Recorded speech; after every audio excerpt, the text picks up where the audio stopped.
So let's say you received a letter from a police officer asking you for a favor. Would you think, I may need this guy's help later, so I'll do what he asks? That's what I would do. I mean, let's say he finds me wandering the street, dazed in my pashmina thong, a handcuff on my ankle, cradling a goat. I'd hope he'd say, no worries, Greg, we'll get you home and return the goat. That's the mess Wisconsin businessmen are in. According to James Tarento, can never get that right, in the Wall Street Journal, they've received letters from the Wisconsin Professional Police Association asking them to fight Governor Scott Walker's effort to limit collective bargaining.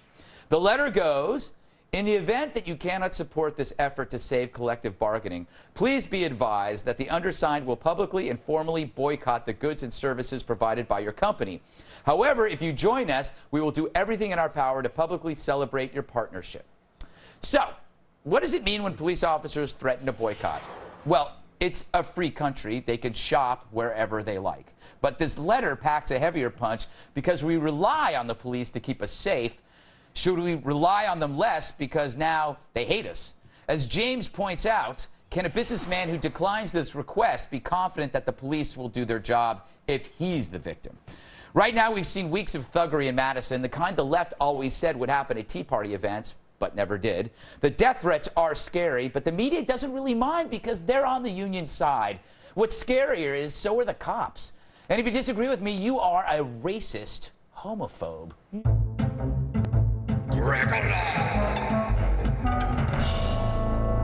Carl, before I ask a question, I don't just love cops. I really love cops, so much so that I often dress like them at bachelorette parties as a salute. But do you think unions can have a corrupting influence on police officers? I mean, because that's how they get paid, so of course. Will it affect the way they think? I don't know.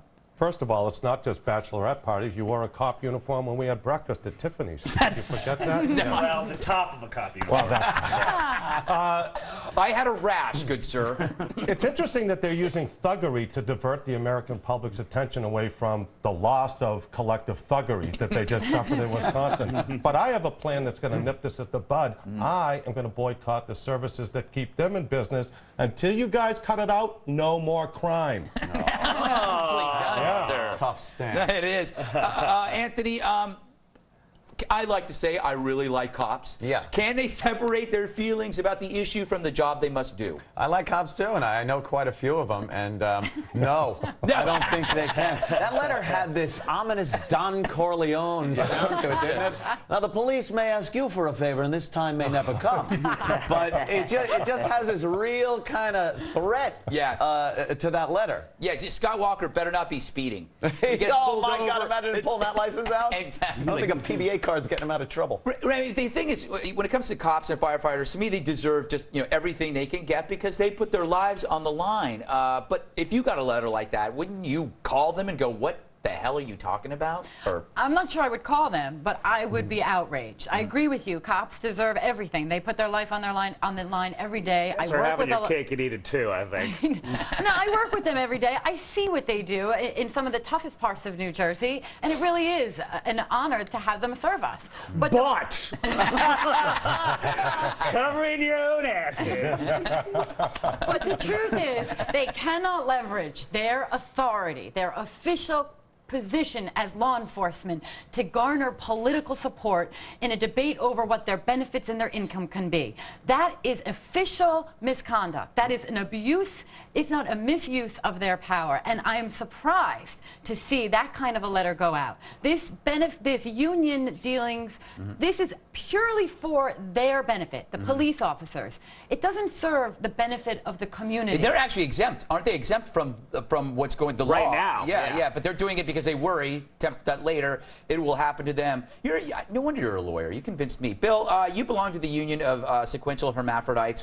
What's the status on your contract negotiations? Well, I'm going to side with the cops first and foremost because I don't want them to beat the member of one that is me. And I'll tell you why. Because the cops' job is to serve and protect, not to frequent and purchase. They can boycott if they like. And as one who often goes home, where my parents live next to the Wisconsin border, and I'll go over to the Dairyland, and I'll do what I like to do, which is to get violently drunk. And oftentimes I will publicly urinate. I, for one, support the boycott. There you go. I can't emphasize that enough. Lastly, here's the thing. There are all these death threats. There was a blogger, Ann Althouse, the professor, got this horrible threats. Everybody's getting threats. No one's really talking about it except on Fox. Now the left is starting to look. But the one thing that Obama talked about the new tone after Tucson, but I said it before, the new tone only is directed at people on the right. It's, if you're on the left, if you agree with the unions, it's okay. Yeah. They could use words like in their sights and on target. It was pilot to bombardier. Everything. It was implied that the new tone was going to be better. That's where we made our mistake. Yeah. I'm so silly. All right, we got to take a break. Coming up, what's with all these weird people getting in my face and stinking up my life? Remy Spencer discusses her recent trip to the orphanage. But first, she is a monster. Could this be the next Britney Spears? For this girl's sake, let's hope not. Well, a star is born amidst heaps of scorn. Yep, Rebecca Black's song Friday is officially bigger than something really big, like a big cat. In the past week, the catchy / crappy tune has been viewed more than 17 million times on this thing called YouTube. I myself watched it 36 times last night. A quick refresher, please.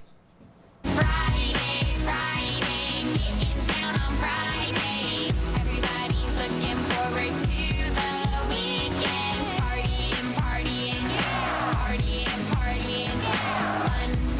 fun.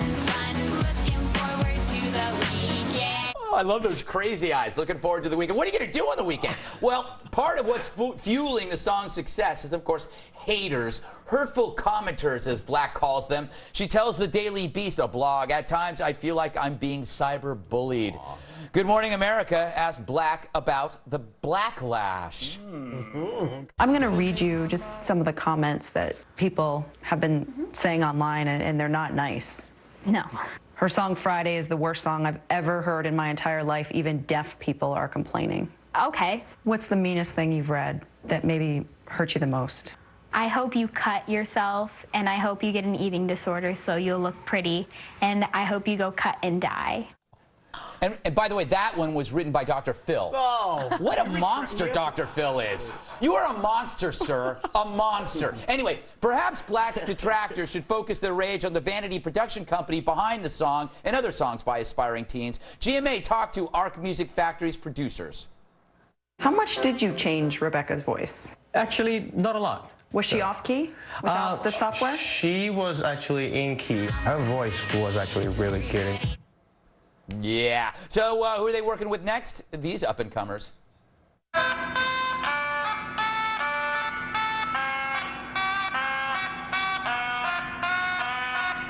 I love them. Hey, Anthony, you know, I feel bad. You know, anytime anything ends up on the YouTube, I love that. I'm 75 years old. That happens. But on the other hand, that's what happens with attention. You get good attention and bad attention. That's it. And by the way, are we talking about a 13-year-old girl who's been crying because of people criticizing her? Yeah. So, aren't there reactors melting through the earth right now? Yeah, that's true. This is what we're focusing on, Greg. Yes, because I'll tell you why. I'll tell you why we're focusing on this, because this woman, the world is a mess. Yeah. God love this little girl for bringing some joy into my world. That song is now inside my head, burying its way through out towards the other side of my skull. Well, cyberbullying, it's a part of life these days. Yes. I know I've been brought to tears when I get tweets that say, "Oh, your Fonzie sounds just like your Andrew Dice Clay." That was me. And I'm like, "Hey, Cunningham." No? No. It is kind of clayish. Carl, what do you think? She's got a future in music? Oh, she definitely has a future in music. Yeah. Music and machinery combined together, I think, somehow. You know, you overlay this against the heartbreak that's happening in Japan, but we also see the cultural difference in Japan, how they're so demure and humble. And then you look at what's going on, like Anthony said, you know, there's a meltdown over there, and this is what we're doing. But I don't buy that. I would never put those things together, because you have to have, you know, everybody's talking about the quake, and you got to talk about this stuff. And I'm sure, you know, this is fun, because I think this girl is kind of like a consumer advocate, because she showed everyone how music is a scam. She showed how the technology can turn anything into music. So she's going to step out of that now and go, "Okay, I'll go back into obscurity. Thank you, everybody." She's going to ride this thing And her mother, who got her into this thing, is going to be the typical stage mother. I think that's the real issue here. Yeah. I mean, yeah, they're going to be cyberbullies. If you put something out there on the internet, you're going to get attacked. You hope that you get more praise than you do get negative things. But the mother allowed this kid. It's not a bad thing. No, but if she's got to protect her then. She's got to shield her. Because somebody needed to talk to that journalist who interviewed her for that morning show. I mean, it was like they were exploiting the cyberbullying. Yeah, it's true. She needs some level of protection. That's true, Bill. She was actually reading. If they cared about the cyberbullying, they shouldn't have been reading those tweets to her. Especially the one from Dr. Phil. Yeah, I know. Well, also, it was like old school Barbara Walters, where they're just doing more and more and doing a closer shot, waiting for a little tear to trickle down. And it's cool if you do it with an interview with Mike Tyson, but not with an 11-year-old. Yeah. And I, for one, enjoy this song. At first, I hated it, but it's burrowed into my brain too. I can't get it out, and I have succumbed. I have gone black, and I will not go back. Yeah, very good. You know, the funny thing is, though, I never liked Fridays. I love them now. Well, everyone's getting ready for the weekend. Yeah, exactly. Yeah, and you know what happens after that. And you know what the thing is? No one ever explained to me why those days are in a particular order. I always confuse Sunday for Saturday and vice versa. Now I have a song to keep them in line. Exactly. Okay. Do you have a comment on this show? She should do a whole song on numbers. One, two. What comes after 2 is 3. Jump Are you sure ahead. about that? I think so. Yeah. All right, 3. See, that's why we need a song. Yeah. Email us, redeye@foxnews.com. Leave a voicemail, my direct line, 212-462-5050. Still to come, the halftime report from TV's Andy Levy. Hate this caller. Tonight's halftime report is sponsored by rhesus monkeys, one of the best-known species of Old World monkeys, known for its wide distribution, presumed large populations, and tolerance of a broad range of habitats. Thanks, rhesus monkeys.